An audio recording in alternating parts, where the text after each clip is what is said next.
మనం ఇప్పుడు సైకిల్ ఆత్మకథలో మనము కొన్ని ప్రశ్నలు జవాబులు చూడబోతున్నాము. వినండి, సంభాషించండి. కొన్ని రవాణా సాధనాల పేర్లను రాయండి. Bus, lorry, car, auto rickshaw, motor bike, తర్వాత ట్రాక్టరు, వ్యాను, రోడ్ రోలర్, తర్వాత వచ్చేసి రైలు. ఇంధనము అవసరం లేకుండా నడిచేటువంటి కొన్ని రవాణా సాధనాలను చెప్పండి. సైకిలు, రిక్షా, తోపుడు బండి, కిక్ స్కూటరు, స్కేట్ బోర్డు, తర్వాత వచ్చేసి ఎడ్ల బండి, గుర్రపు బండి, ఒంటె బండి. తర్వాత వచ్చేసి వినండి, చర్చించండి, రాయండి. అటువంటి ప్రశ్నలకు సమాధానాలు 3 ప్రశ్నలకు సమాధానాలు మనం చూద్దాము. అధునాతనంగా సైకిల్లో వెలసినటువంటి భాగాలు. అధునాతనంగా సైకిల్లో అనేకమైనటువంటి మార్పులు చేర్పులతో తీసుకొని రావడం జరిగింది. అంటే ఇప్పుడు వచ్చేసి బాగా డెవలప్ అయిపోయిందనమాట. బాగా కొత్త సైకిళ్ళు వచ్చున్నాయన్నమాట. ఫ్రేము, పోర్కు, తర్వాత handle bar, stem, saddle, seat post, తర్వాత వచ్చేసి tyre, rim, spokes, hub, valve, pedals, chain, crank set, cassette, డిరైలర్,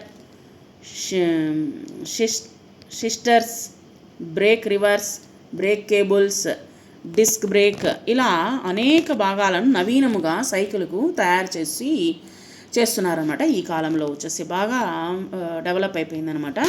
బాగా కొత్త నవీనమైనటువంటి సైకిళ్ళను మనం చూస్తూ ఉన్నాము. సైకిల్ అంటే చిన్నపిల్లల దగ్గర నుండి అమ్మమ్మ తాతయ్యల వరకు ఇష్టపడతారు. ఎందుకని వివరించండి. సైకిల్ అనేది కేవలము ఒక రవాణా సాధనం మాత్రమే కాదు, అవి ప్రతి ఒక్కరి యొక్క జీవితంలోనూ లేదా ఎన్నో మధురమైనటువంటి జ్ఞాపకాలతో ముడిపడి ఉన్నటువంటి భావోద్వేగము. చిన్నపిల్లల నుండి అమ్మమ్మలు తాతయ్యల వరకు ప్రతి ఒక్కరూ సైకిల్ను ఇష్టపడడానికి గల కారణాలన్నమాట. తర్వాత ఇక్కడ వచ్చేసి చెప్తూ ఉన్నారు, చిన్నపిల్లలు ఆటపాటలు ఉత్సాహము అనమాట. ప్రతి చిన్నారి జీవితంలోనూ 3 చక్రాల సైకిల్ నుండి 2 చక్రాల సైకిల్ వరకు తొక్కడం, నేర్చుకోవడము అనేటువంటి ఒక పెద్ద మైల్ రాయి అనమాట. స్వేచ్ఛా భావన. సైకిల్ ఎక్కి వీధుల్లో తిరుగుతుంటే పిల్లలకు వచ్చేసి ఒక సరికొత్త లోకాన్ని సొంతంగా అన్వేషిస్తున్నట్లుగాను, స్వేచ్ఛగా ఎగురుతున్నట్లుగాను అనిపిస్తుంది. స్నేహితులతో పోటీ. సాయంత్రం అవగానే సైకిల్తో తర్వాత వచ్చేసి కలిసి స్నేహితులతో సైకిల్ రేసులు పెట్టుకోవడము, నవ్వుకోవడము పిల్లలకు అత్యంత వ్యామోహము. యువకుల యొక్క ఫిట్నెస్ సాహసాలు. ఆరోగ్య రహస్యము. నేటి యువత బరువు తగ్గడానికి, తర్వాత వచ్చేసి కాళ్ళ కండరాలను బలోపేతం చేయడానికి మరియు గుండె ఆరోగ్యాన్ని మెరుగుపరచుకోవడానికి సైక్లింగ్ను ఒక ఉత్తమ వ్యాయామంగా ఎంచుకుంటున్నారు. పెద్దలు ఆఫీస్ ప్రయాణాలు. ఉద్యోగస్తులకు ట్రాఫిక్ కష్టాలు లేవు. చిన్న వ్యాపారులకు తర్వాత వచ్చేసి వారి యొక్క గమ్యస్థానాన్ని చేరుకునేందుకు సైకిలు ఎంతో ఉపయోగపడుతుంది. నిరంతరము పెరిగిపోయేటువంటి పెట్రోలు, డీజిల్ ధరలతో పని లేకుండా, ఇక్కడ వచ్చేసి రూపాయి ఖర్చు లేకుండా ప్రయాణించేందుకు ఇవి ఒక అద్భుతమైనటువంటి మార్గము. కాలుష్యం లేని సమాజం కోసము ఆలోచించేటువంటి మధ్య వయస్కుల సైకిల్ను ఎక్కువగా ఇష్టపడతారు. తర్వాత 3వ ప్రశ్న, సైకిల్ వలన కలిగేటువంటి ప్రయోజనాలను గురించి రాయండి. సైకిల్ తొక్కడం వలన శారీరక, మానసిక మరియు పర్యావరణము పరంగా కూడా వచ్చేసి అనేకమైన అద్భుతమైన ప్రయోజనాలు ఉన్నాయి. శారీరక ఆరోగ్య ప్రయోజనాలు అంటే గుండె జబ్బులు వచ్చే ప్రమాదాన్ని తగ్గిస్తుంది, రక్త ప్రసరణను మెరుగుపరుస్తుంది, బరువు నియంత్రణ, శరీరంలోని అదనపు క్యాలరీని కరిగిస్తుంది, ఈ ఊబకాయాన్ని వచ్చేసి అదుపులో ఉంచుతుంది, కండరాల బలము, కాళ్ళు, తొడలు మరియు నడుము భాగంలోని కండరాలను బలంగా తయారు చేస్తుంది. తర్వాత వచ్చేసి కీళ్ళ ఆరోగ్యము. ఇది తక్కువ ఇంపాక్ట్ వ్యాయామము కాబట్టి కీళ్లపై ఎక్కువ ఒత్తిడి పడకుండా కాపాడుతుంది. శరీర రోగ నిరోధక శక్తిని పెంచి తరచూ జబ్బుల బారి నుండి పడకుండా మనకు చూస్తుందన్నమాట. మానసిక ఆరోగ్య ప్రయోజనాలు వచ్చేసి సైక్లింగ్ వలన రాత్రి నిద్ర బాగా పడుతుంది, మెదడుకు చురుకుదనం అనేటువంటిది కలుగుతుంది. పర్యావరణ ఆర్థిక ప్రయోజనాలు వచ్చేసి సైకిల్ వల్ల ఎలాంటి పొగ రాదు, శబ్ద కాలుష్యాన్ని కూడా పూర్తిగా నివారించవచ్చు. ఇక్కడ ఇచ్చినటువంటి క్రింది వాక్యాల తప్పొప్పులను గుర్తించి రాయండి. ఇక్కడ నన్ను తోలడానికి లైసెన్స్ అనేటువంటి అవసరం లేదు, తప్పు.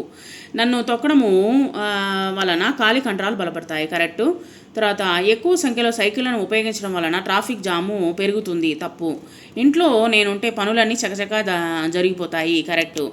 తర్వాత వచ్చేసి స్వీయ వ్యక్తీకరణలో వచ్చేసి వాయు కాలుష్యాన్ని ఎట్లా అరికట్టవచ్చో మీ సొంత మాటల్లో రాయండి. వాయు కాలుష్యము నేడు మన మానవాళిని వేధిస్తున్నటువంటి అతిపెద్ద సమస్య.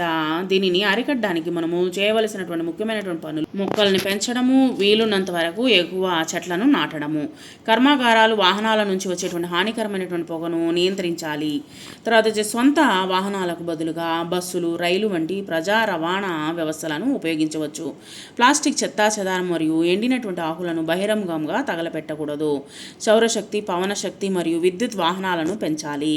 తర్వాత గొడుగు ఆత్మకథని తెలుసుకుందాము. నేను గొడుగును, ఎండ నుంచి, వాన నుండి మిమ్మల్ని రక్షించడమే నా జీవితాశయము. నేను రంగురంగుల గుడ్డ, ఇనుప కడ్డీలు, మరియు పట్టుకునే హ్యాండిల్తో తయారవుతాను.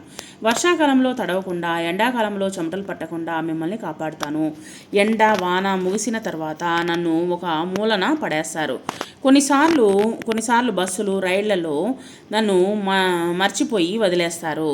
చిన్నపిల్లలు నన్ను పట్టుకొని వర్షంలో ఆడుకుంటుంటే నాకు చాలా సంతోషంగా ఉంటుంది. నిన్ను విరగ్గొట్టకుండా జాగ్రత్తగా చూసుకుంటే నేను మీతో ఎక్కువ కాలము స్నేహితుడిగా ఉంటాను. క్రింది పదాలను భాషావగాహన చూద్దాము. క్రింది పదాలను విడదీసి రాయండి. ఒకటేమిటి, ఒకటి ప్లస్ ఏమిటి, ప్రాణాంతక, ప్రాణ ప్లస్ ప్రాణము ప్లస్ అంతక, ప్రాణ ప్లస్ అంతక, ప్రాణాంతక, తయారయ్యాను, తయారు ప్లస్ అయ్యాను. తర్వాత క్రింది వాక్యాలు సామాన్య సంయుక్త వాక్యాలు ఏ రకంకు చెందినవో రాయండి. నాకు 2 చక్రాలు ఉన్నాయి, సామాన్య వాక్యము. నేను పుస్తకాలు, సంచులు చక్కగా మోస్తాను, సంయుక్త వాక్యము. క్రింది వాక్యాల్లోని ప్రత్యయాలు ఏ విభక్తులకు చెందినవో రాయండి. ఇంధనముతో నడిచేటువంటి వాహనాలు కాలుష్యాన్ని పెంచుతాయి. తో అనేటువంటి తృతీయ విభక్తి. చెమట వల్ల శరీరములో అధికముగా ఉన్నటువంటి కొవ్వు కరుగుతుంది. వల్ల అనేటువంటి పంచమీ విభక్తి.